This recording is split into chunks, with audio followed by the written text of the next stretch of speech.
longtime guest of our podcast who has been traversing the country for a little bit, doing some studying. And oh, by the way, she's helping reintroduce wolves into Colorado. So very happy to catch up with one of our guests who it's been a while. She is now the Wolf Monitoring and Data Coordinator for Colorado Parks and Wildlife, and that is Brenna Cassidy. Brenna, it's so nice to see you. So good that you have some time in your schedule to talk to Stephen and I. How are you doing? I'm doing well. Yeah, happy to make the time. My wish is that I had a little bit more than 24 hours in the day right now. I bet. I mean, just catch everybody up what's going on because you were, obviously the last time we had you on the podcast, I believe you were still in Yellowstone or you were in Montana at the very least. You're doing some PhD work. Now you're in Colorado. Just talk about how this whole last couple of years has been for you and this transition to Colorado. And with this position now, as it sits, you finally have, it feels like 2 feet on the ground solidly at this point. I'm glad it seems that way. Yeah, it's been a couple years. Last time I was talking with you guys, I was still in Montana. I was in graduate school working with the Yellowstone Wolf program. We were talking about some survival work up there, which is now published out there in the world. So in the past couple years, I happened to see a job posting for a wolf monitoring and data coordinator with Colorado Parks and Wildlife, which was the topic of the job was a bit serendipitous to what my expertise was. So still being in graduate school, I decided that this is a pretty incredible job. There's no way I was not going to apply for it. So I ended up applying for and getting offered the position that I'm in now in fall of 2023. So I've been in this position a little less than a year and a half, which is pretty incredible with the amount of things that has happened. I also am still in grad school, so I'm finishing up this spring with my work on my PhD with the Yellowstone Wolf Project. So I'll be fully transitioned over to Colorado full time in just a couple months here. Wow. Busy. So give everybody, totally busy. Just talk about that. What are you finishing up with that PhD work? Because we were messaging back and forth, a little while ago or years ago too, when you had started this. I know you wrote a children's book too, which we saw pictures of also, but describe a little bit about this PhD work and how it's, I guess, helped you in this new position. We'll get to the position in just a minute. Yeah, so my PhD is a lot about population dynamics of wolves in Yellowstone. A lot of your listeners have probably heard the word Yellowstone 1,000 times. It's one of those places in the world that has studied wolves very intensely. So we have a lot of really absolutely incredible data that has been gathered by employees, technicians, volunteers through time that it's irreplaceable, and it's one of those places you can see wolves so well that it lends itself to some pretty interesting research. So my PhD, when I say population dynamics, I mean things like what wolves are surviving, what wolves are dying, and can we find any patterns in that? And what are they dying from? Is it natural things like other wolves are killing each other, or is it things like harvest when they go out of the park, things like that? And I'm also looking a lot at reproduction. So for an adult wolf to survive from year to year, we want to know, are those the same things that are driving pup survival? So a pup being just a couple months old, is it really important for them to have, tons of food on the landscape, or is it really important for them to be in a big pack then that can protect them from other wolves? And it's funny because it sounds like kind of basic things that we're talking about with wolves, but this topic of what is driving survival and populations, it's been a debate since Murray in 1944 first said that oh, maybe wolf populations are driven by other wolves. So, it's been Hmm. 80 years at this point that this debate has kind of raged on, Yeah. and we're taking a crack at giving some evidence out there for that topic. So, what are the things before we jump off of this? What are some of the, because you said the paper's out, it's published for everyone to read. What are some of the findings that you found and understanding these population dynamics? And also, why is it so important for the general public to see how population dynamics work? Is it more also about telling folks, just general layman people, this is how nature is kind of working itself through these different situations? Yeah, it's really important, I think, for a number of different reasons, because in my mind, what animals are out there living, dying, reproducing, it's kind of the basis of a lot of other research. So if you know what animals are out there and what might make them live a little bit longer or a little bit shorter or be more susceptible to one type of mortality and not another one, that can help you answer a lot of other questions. With wolves, a lot of people jump straight to what are wolves eating, and how does that affect the species that they're eating. But unless you know how many wolves are out there, unless how much they're reproducing, it's hard to answer those questions. So I really see these things as kind of the basis of some of our knowledge, and a jumping off point into more of these complex questions that we might think about. What does your day look like now, or what are some of the priorities you're focused on? Yeah, so it's a little bit different day to day. This position, so I'm the wolf monitoring and data coordinator. It's a statewide position. And I say statewide because even though, people don't think of wolves on the eastern half of Colorado and the plains, we're still making sure we know what's going on throughout the whole state. We don't want to forget any corner of the state. So yeah, so I'm the statewide kind of monitoring coordinator. Colorado Parks and Wildlife has a pretty incredible network of biologists out there. There are, yeah, these conservation biologists that are spread all over the state that, they're already working with species like sage grouse, other rare mammals, lots of birds, pinyon jays, things like that. And wolves are just another species that's going to be added to those positions to monitor and help research those animals. I'm curious, what, if anything, have you noticed about their dispersal so far? Anything interesting about it, or just as expected?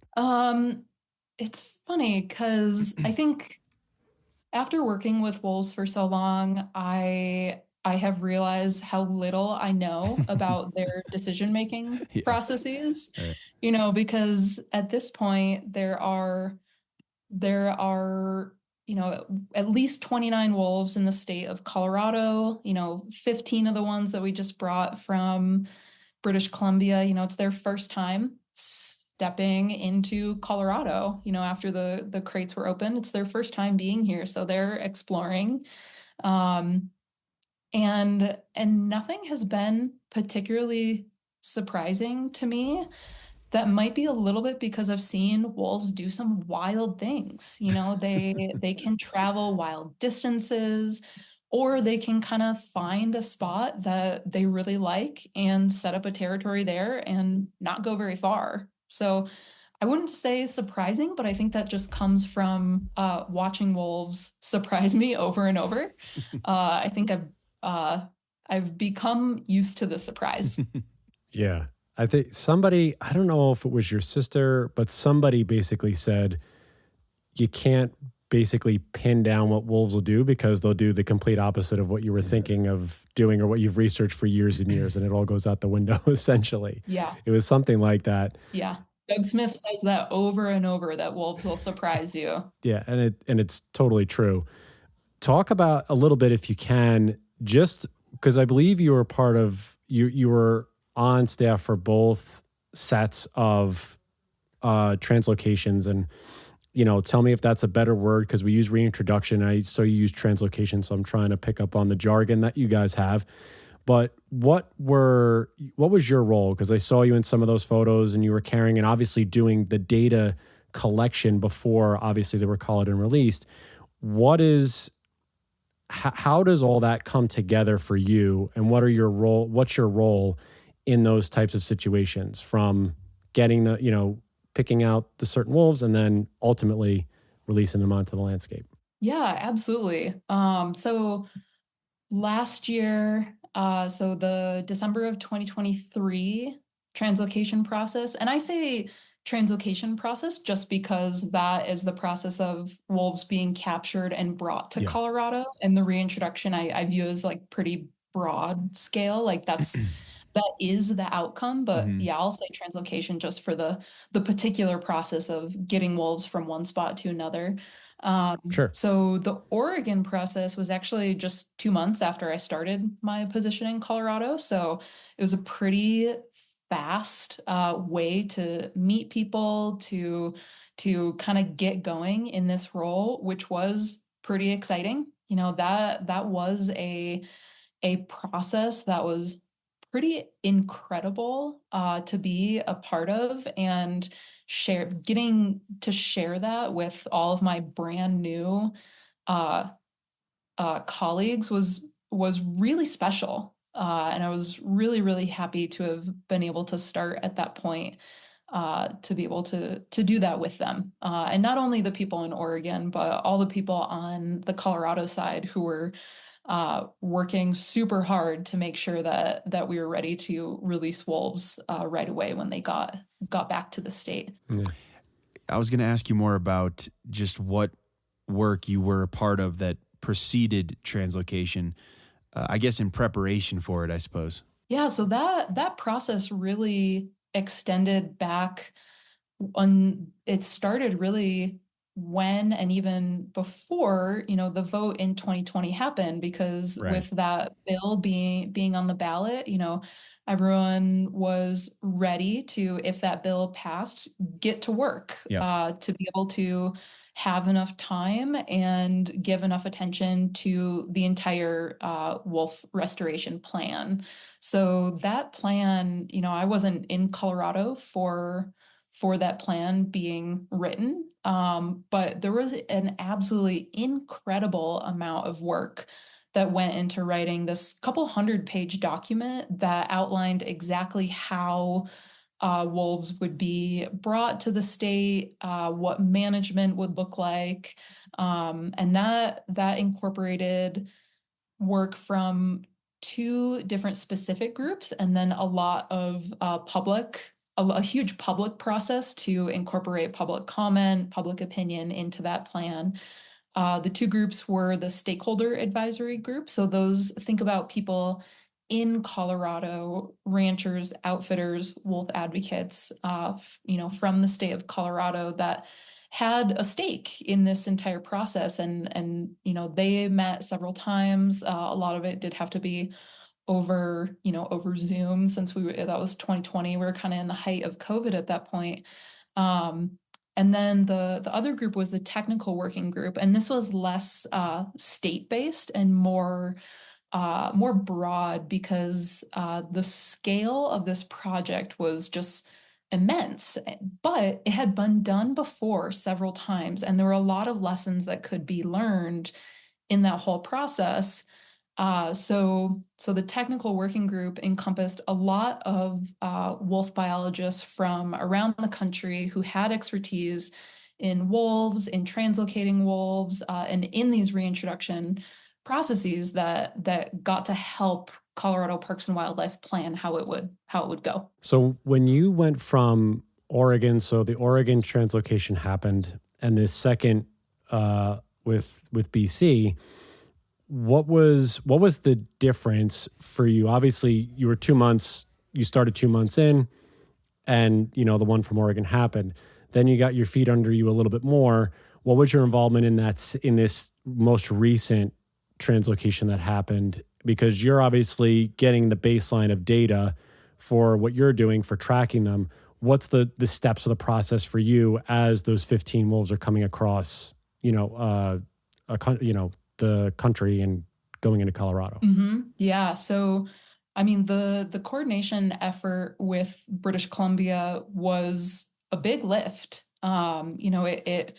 It doesn't sound simple, bringing wolves from one country to the other, but it's actually maybe even more complicated than people imagine, because not only do you have to figure out how to catch wolves, you have to do all of the coordinating beforehand. We had a whole binder of permits from Colorado, from British Columbia, from both federal agencies in the states. We had to get CITES permits because wolves are federally endangered in Colorado, to bring them across the border. So the coordination effort, I mean, it takes months. It takes months of work from a lot of different people.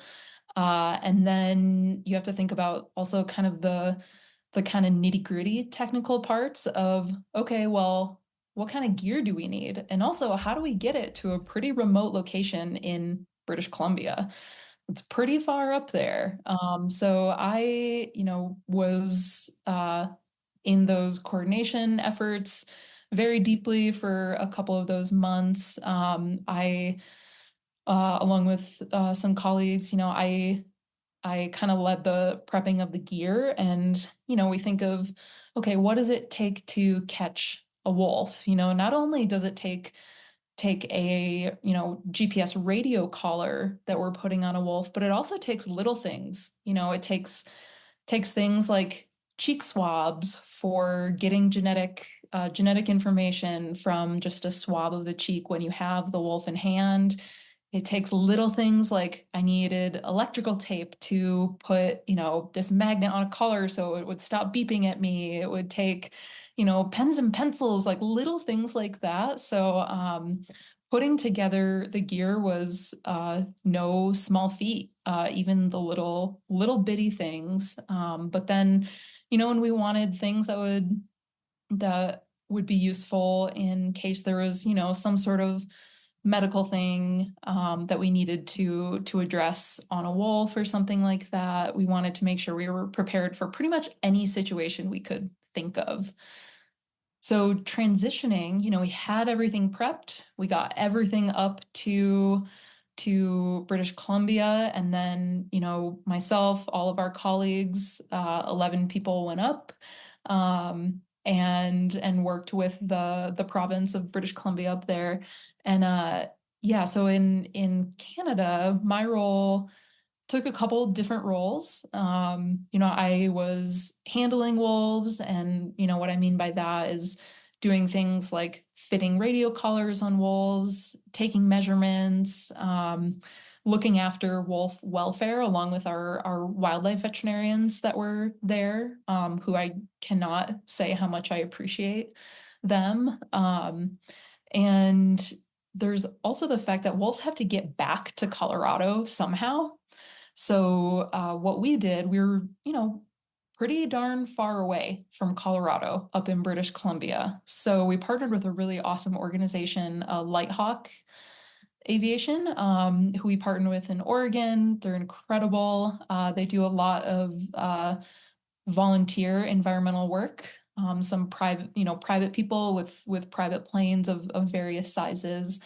So when our wolf program leader, my supervisor, was flying back and forth with wolves from British Columbia to Colorado, I kind of stepped into his like leadership coordination role with our British Columbia partner. So, things like making sure we're all aware of what's going on every day, a briefing in the morning, briefing in the afternoon, and trying to make any of our decisions that we needed to make on a day-to-day basis until he got back, and then I got to be a handler again. Nice.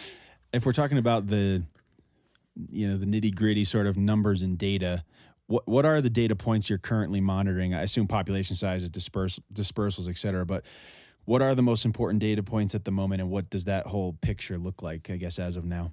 Yeah, so as far as things that we're tracking, after wolves get to Colorado, Yeah. we are, monitoring their radio collars every day, seeing where they are every day, and you can learn a lot from a radio collar, taking points every Yep. couple hours. It's very different than somewhere like Yellowstone where you might go out and see wolves, most days.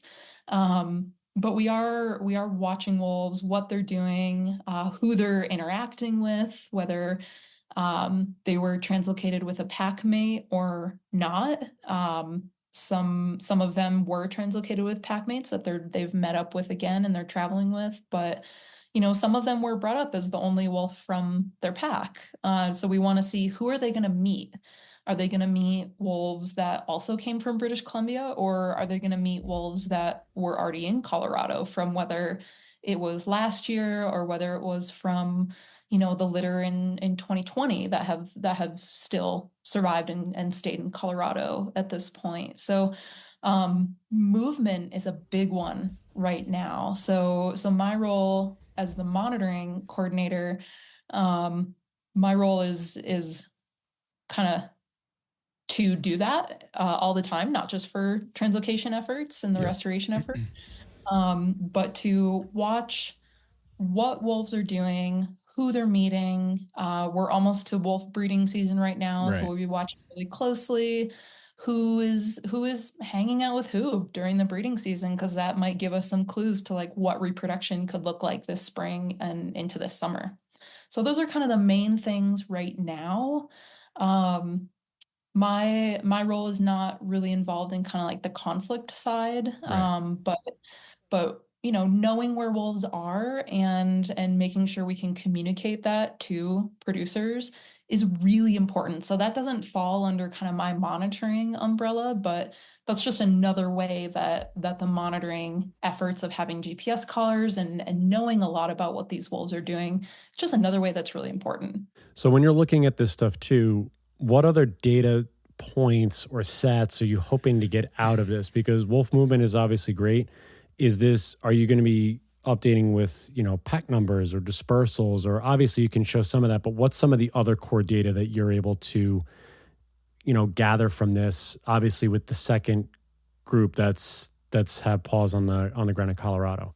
Yeah, so really soon, I kind of alluded to it, but one of the really big ones is pack formation right now, and that's going to come with wolves meeting each other and breeding. So that one is absolutely huge. That is one of our kind of most interesting things going on right now, because not only would it mean that wolves are reproducing and therefore, making more wolves, but it means that they would, likely set up a territory, and we would start to shift from having wolves in kind of exploratory mode to having actual packs and actual territories in Colorado. And that is huge. We have goals of when wolves would go from state endangered to state threatened to then delisted and become a non-game species in Colorado. So we have these kind of numbers that we want to hit, and the only way we're going to hit them is with reproduction, and that means packs forming and setting up territories. So that's a really big key piece of information that we're looking for right now. And we do have things that we're reporting in our annual reports. Some things that we need to report to the legislation in Colorado. Some things we need to report to our federal partners in the Fish and Wildlife Service and things like that. But some people have probably seen reports come out of other states, other regions, other parks, things like that. We're doing something very similar, where we have not only wolf numbers, but we'll share kind of the information you might expect, like what does reproduction look like? What do wolves moving around the state look like? And kind of the kind of standard things that you hear about with wolves in those kind of reports. So that's interesting. So, Okay. I mean, I assume what you're describing is like going from exploratory mode to pack forming. I assume that means seeing collar data go from kind of bouncing around, traveling long distance, and then seeing that same data become more local and stationary and repetitive. Is that how you can tell that change has been made, or are there other ways to tell? Yeah, so that is a really key indicator, is just when a wolf goes from, wandering around, exploring this area, keep going, exploring this area, it is a pretty obvious change from the collar data when they are exploring, and then all of a sudden, oh, they found a spot that they really like. And Right. then wolves, are a territorial species, so that also means that they're going to defend that territory from other wolves that come into the area. And that doesn't mean necessarily physical defense, like a fight. It could be howling, it could be scent marking. So there's research out there that says that they're around kind of the edge of a wolf pack territory, there's more scent marking going on, which makes a lot of sense. They're kind of like putting up their like smelly little fence of scent marks and just saying like, hey, you're crossing a boundary of a place that I'm calling mine, and here's your warning. I might not be here, but I left a warning for you that you are coming into my area. So, and then if, a wolf doesn't listen to that, maybe they have a howling match where they, try to talk it out and see whose spot. And then, sometimes that could escalate to something physical. So how many collars are out right now? Collared wolves. 28 collars right now. Wow. There's a lot That's a of lot of collars collars. right now, which is pretty incredible. And that's partially, that won't always be the way. Like we have at least 29 wolves out there. There's just one uncollared wolf out there that we know about that it doesn't have a collar on it. But we have so many collars because we don't have these kind of packs and territories set up quite yet. There will be a time in Colorado, as we see in other states and other regions, where we won't have this proportion of the population collared. Of course. There's no Yeah. way we could keep up with this, and the expectation is to not do that. But it is very useful to see pack formation and Yeah. wolves kind of exploring and going into new areas in the state.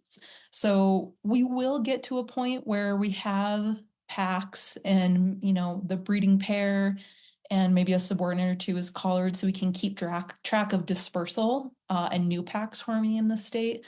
We're just not quite there yet. So we have actually a really heavily collared population at this point. That's great. You can see the whole Yeah. picture at that. I mean, That is It's wild. Yeah. wild. That's incredible. No, I keep telling myself to not get used to it. Yeah, I mean, that's amazing. You have it all right there in front of you. Mhm. When you get to this point, like Stephen was saying, when you get from exploratory mode to stationary or territory mode, and you start, how are you looking to collect data on newborns? Because obviously there's no collars on them. How are you tracking that? Do you have other equipment in the field already in certain spots at the moment, like where you dropped the wolves off? How are you collecting that data also and getting those subsets? Yeah, so with so many collars out there right now, we will have really good evidence of denning. And then, we won't be tagging young pups or anything like that.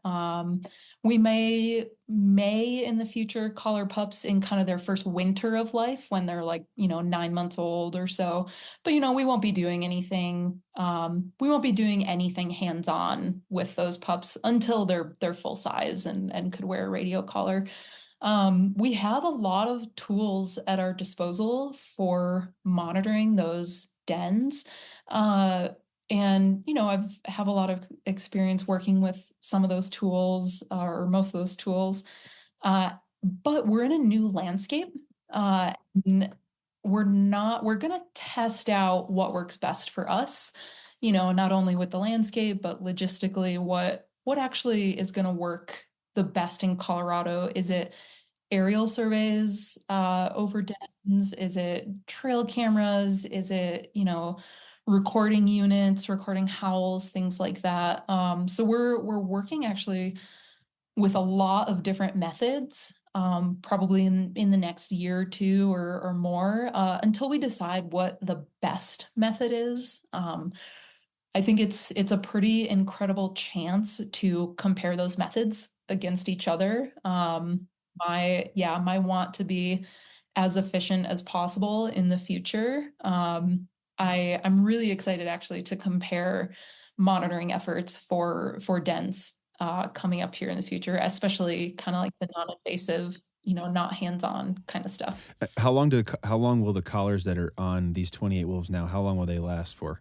Yeah, they should last a couple years. I mean, wolves are tough on their collars, so there is an expectation that some fail. It's just we're asking a lot of a piece of technology to be around the neck of a wild animal, especially a wild animal who has to use its teeth to feed itself. Yeah. So, and who lives in pretty incredible environments, Yeah. these like super cold to super hot to super wet to all these things. Like we're asking a lot of that piece of technology. So they should last for a couple years. But we do expect and we know just from the world of wolves that wolves are tough on their collars. So all the wolves that we brought to Colorado are adults, and wolves only really live to be, maybe 4 years old. So these collars should last quite a while. And we will in the future think about replacing collars that look like they are losing battery life. Hmm. Are you when you when you're looking at the pet or the sets of animals that you brought in, is the male female ratio fairly even, or is that something like what did you got? How was that decision made, or was it intentional? What was that about, and what were those discussions like? Yeah, so actually, I mean, we can trace that decision back to the technical working group who recommended trying to bring about a 50-50 split of males and females. That's what we see in normal wolf populations. It's not skewed one way or the other. And we hit that mark both last year and this year. We had six from Oregon. We brought back six females, four males. But remember, there were two males already in Colorado at that point. So it was, exactly 50-50. This year in British Columbia, we caught eight females and seven males. So pretty much 50-50. If you're going to skew one way or the other, it's probably better to skew kind of on the female side to try to maximize reproduction. So we did hit that about 50-50 mark really well. And what are the factors that you're looking at environmentally? Stephen said this earlier, and I wanted to piggyback it off, and I forgot.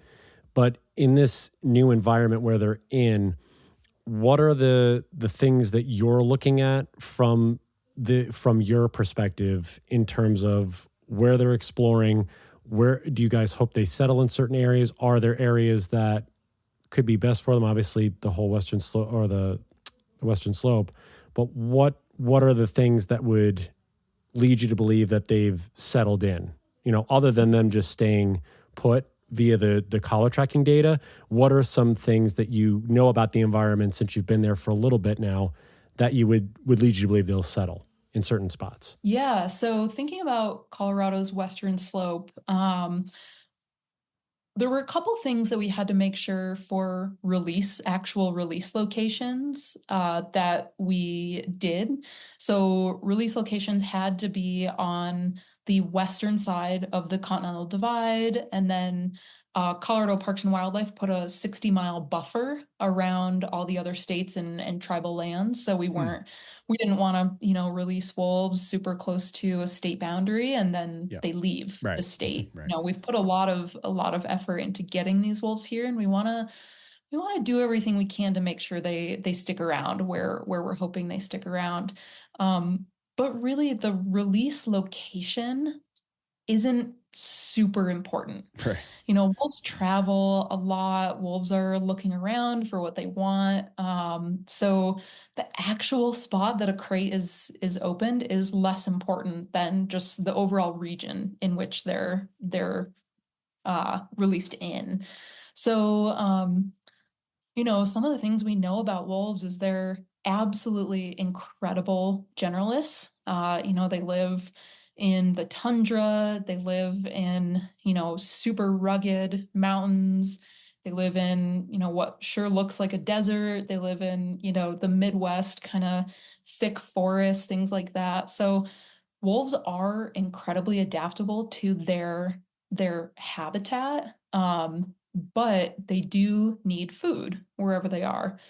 Luckily, Colorado has an incredible amount of elk primarily and deer.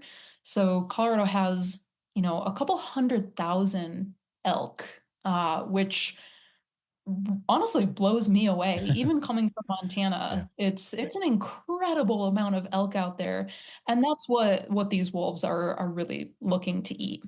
So I think, while wolves can survive and thrive really in a lot of different habitats, they need to make sure that they're whatever they're eating is also in that area. So having so many elk in so many spots in Colorado is key for them. So is that proven to be kind of, I guess, characteristic of where they're kind of settling is where there's a really high population of elk? Yeah, and there's a lot of places like that in Colorado. Right, Like, exactly. it's not just, this little winter range here, this little winter range there. There's a lot of elk here. Yeah.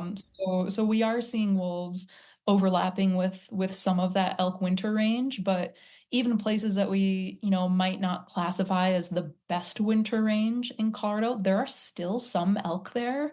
Um, and wolves, as they explore, they're gonna find where the best places are for them, and that often means the best places for elk. So when you're looking at the big picture environmentally, because obviously you're collecting data points on the wolves that are collared, pack formations and dynamics and things of that sort, are you looking at other environmental sets of things that are going to be changing over time? Well, and how are you going to be able to collect that data and then give it out in, say, the annual reports? What are some of the things that you're taking a look at also along with that? Yeah, so thinking about other things across the landscape, it's really hard to measure on a big scale something like a trophic cascade that's been heavily researched somewhere like Yellowstone. It's just plain really hard. It's really, really difficult to measure that type of thing. Um, CPW has a really, really robust research branch that partners with, universities like Colorado State University, not just CSU, but I know that there will be an effort to try and look at that type of research. It takes a very, very long time. Like that is one of those questions that not only do you need a lot of data spatially, but you need that data across a long period of time. There are, thousands of black bears and mountain lions in Colorado. We have 29 wolves. We have, the environmental characteristics changing. Things are getting drier. Things are getting hotter with climate change.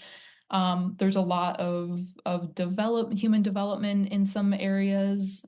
So trying to tease out 29 wolves from that is really difficult. So, not only are we going to need more wolves to try and study, we're going to need a lot of data over a long period of time to really look into kind of those ideas. I've kind of an arbitrary question just because you mentioned bears, but speaking of bears, I assume there are bears and lions both with collars on in the state of Colorado.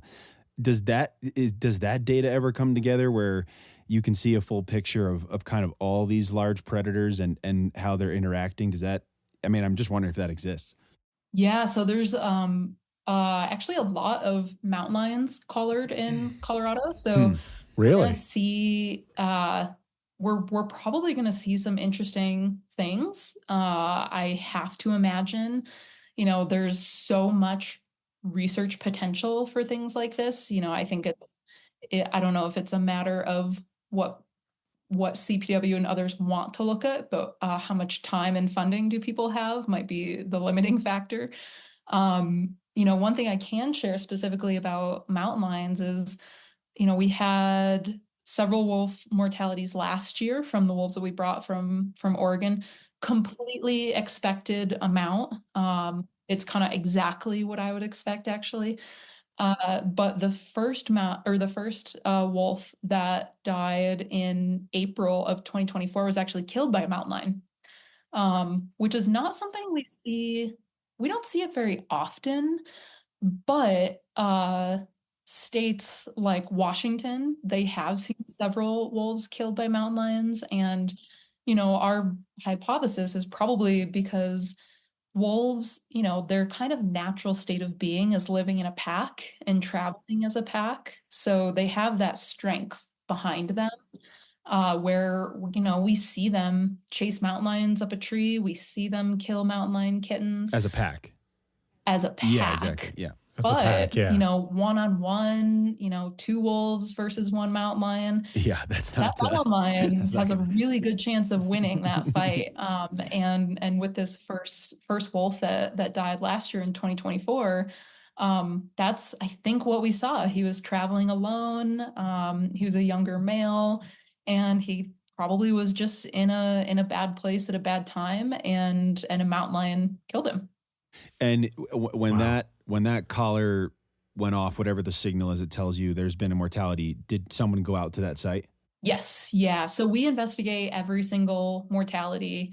And, just like we would with any other animal, wolves in Colorado still are federally and state endangered. So, we not only do we want to know what's going on for our own information and for our own reporting in Colorado, but we need to know for the broader implications of how wolves are dying. And to piggyback again off Stephen, because you're talking about mountain lion, other predators that are collared as well. I would imagine there are elk or ungulates that are also collared. Is that also other data that you're going to be looking at as well to pair with the wolf territory and how they're moving around and things like that, and seeing those shifting dynamics? Yeah, so kind of twofold. We have, really robust biologists and researchers in Colorado who are doing a lot of work on elk, on mule deer. So they have really, really good ideas of, what is winter range, what is summer range, how do those things overlap? Are they near human, kind of central places? Are they not? Which is something we also, think about with wolves.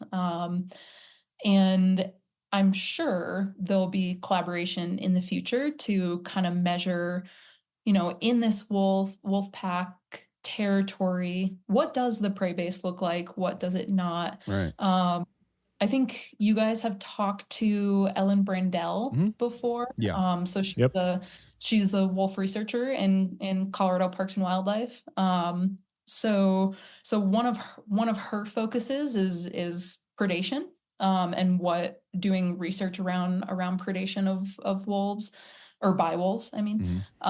So that'll fall a little bit more under her umbrella than mine. I'm pretty wolf heavy focused, and looking at, I'll consider like elk numbers and overlap and all that, but Ellen will be much more the lead on the predation side of things.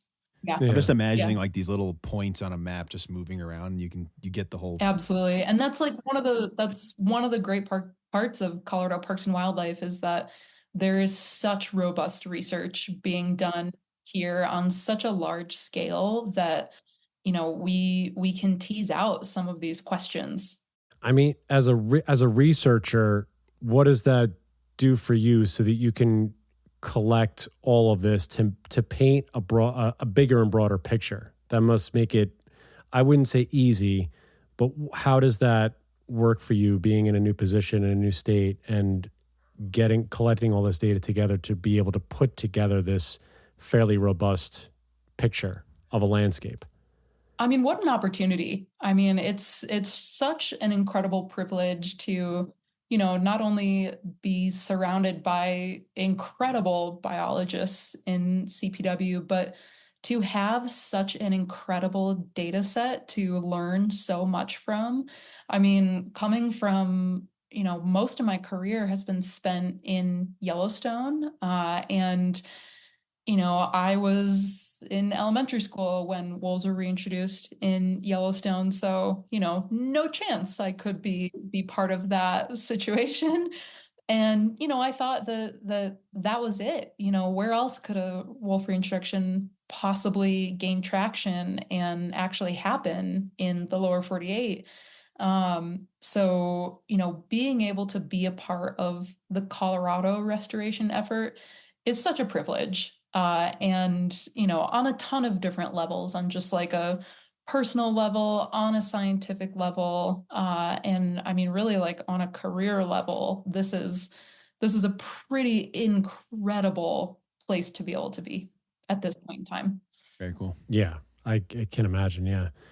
Is there anything that you've seen from a data collection standpoint that has either surprised you, status quo? Where is it sort of sat with you because you've had this career? What have you seen thus far in this first year and a half and change, roughly? Yeah, I mean it's really interesting, going from Yellowstone, which is a massive national park in a massive ecosystem patchworked with incredible wild places. Um, so going from Yellowstone and being in kind of a land-based mindset. So, Yellowstone, the National Park Service, uh, you study the animals within that boundary. So a land-based agency more so. Going to a state agency has been very interesting, because, I'll talk to, not only private landowners who might have wolves traveling through their land, but, the BLM, the Forest Service, the National Park Service, here in those units in Colorado. That has been, for just my experience, that has been a very big shift. Is not being so focused on just one area, but being focused on these animals that travel into all of these different jurisdictions that have different agencies controlling those lands, or private citizens controlling those lands. So that has been kind of my like biggest learning curve, is to understand how that works. As far as the wolves themselves moving around, I love watching wolf behavior, whether it's in person, or on my computer screen with GPS radio collars.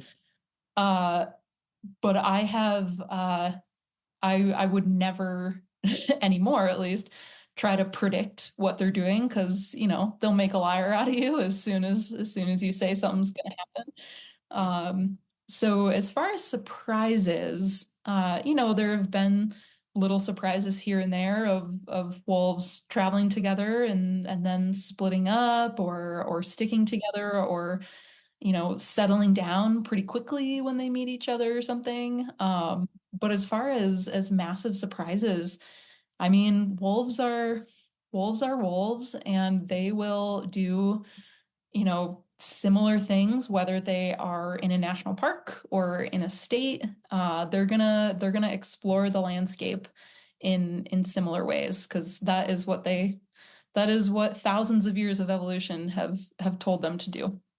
When you look on a long-term scale, and obviously first couple of years, are coming up pretty fast, for your job and your role in this whole reintroduction process, what is the ultimate goal of all of the monitoring and data, along obviously with the annual reports, but are you looking to build a database similar to what was in Yellowstone? with different data points? Is there anything that might be different from your work in Yellowstone to here at CPW, that obviously it's a different landscape? Is there anything that you can share on that end that might be just slightly different from what you've done before? Yeah, I mean, the biggest difference in probably data collection between Yellowstone and Colorado, I guess there's two. Scale is pretty big, is a pretty big consideration for, something that's 2.2 million acres versus the entire west slope of Colorado. Because if we tried to be as detailed as Yellowstone has been able to be, that would just balloon into such a massive project that I'm not sure we could keep up with. Um, and especially when we're monitoring, hundreds of other species in Colorado. It's not just the wolf program that we're asking to conserve in Colorado. It's all wildlife. So scale is pretty big right now. It feels very familiar because we know all these wolves very closely. We know, which one of them might be more apt to travel more, which ones are a little bit more homebodies. But that will, semi quickly over years. We won't know them all of them as closely as we do now. We'll know packs, we'll know things like that, but the detail at which we can know all of these wolves from my job is a little bit different. People that are in one particular area, the conservation biologists, they will know the wolves in their areas very well. So scale is pretty big for our considerations. My position's a little bit different being statewide than it was in Yellowstone. But also, what's I gonna say? Oh, the other massive difference between Colorado and Yellowstone is the fact that we're just not going to see these wolves like they do in Yellowstone. And that's pretty what not being able to see wolves all the time is a little bit more the norm in states and in other regions. Yellowstone's, kind of extreme visibility of wolves is a pretty special thing to that park and the surrounding areas. So that's going to be a pretty massive difference. We still will see them sometimes. We still will monitor them visually sometimes. But we just won't have that level of detail about behaviors that somewhere like Yellowstone does, because it's just not possible on a different landscape than like we have here. Wow, it's just, man, you've had such a whirlwind couple of years, and doing what you're doing here is really fascinating and interesting. That we really can't wait for the information to become. Obviously, it'll be readily available, throughout the years and stuff. Is there one thing that maybe we didn't, touch on that you want to leave anybody who's listening to this episode about? Something that's, you talked about some of the different data collecting techniques that you're going to be looking at, something that, Brenna Cassidy can give to, anybody who's listening about what's to come, I guess, in your research and your data collection going forward. Yeah, I think, one thing that I've been kind of communicating with people about the last couple months is that, people are saying, wow, like you're a year into this restoration effort. Oh my gosh, like, how is it going so far? And I kind of keep saying it's only been a year. Like, these are animals that live on an annual basis. They only reproduce once a year. They only raise pups once a year. So, my kind of thought around the whole restoration effort is that patience is key. We have some benchmarks to, delist wolves as from state endangered to threatened to non-game. It will take us years to get there. That's not something that will be able to be done next year. So I really think that patience is key when we're looking at these like kind of big ecological changes, whether it's wolf populations or pack formations, or, trying to study the effect of wolves on a landscape or on another species or something. Patience is key to everything I think that we're doing. I agree. Patience is always a thing I guess everybody wants there. I know we asked you this years ago, but I'll ask it again because it's been been some time. When you hear the word wolf, what's the thing that comes to your mind? I think at this point, it means collaboration. I have worked with so many different people from different walks of life in just the last year, and I'm excited to do it for however many years to come. And I just wolves are going to do what they can to persist on the landscape and to survive out there and to thrive out there, but it really takes collaboration from humans to make that happen. Couldn't have said any better. Brenna Cassidy, thank you so much for all the information and giving everybody a little insight into your new position and what everybody can look forward to. This is great. Thank you so much. Thank you guys. Hang tight while we sign off. How's to you all out there? We'll be with you next time. Bye, everybody. Looking for more information about Wolf Connection or the podcast? Please visit our website at wolfconnection.org, where you can donate, sponsor a wolf, or become a volunteer.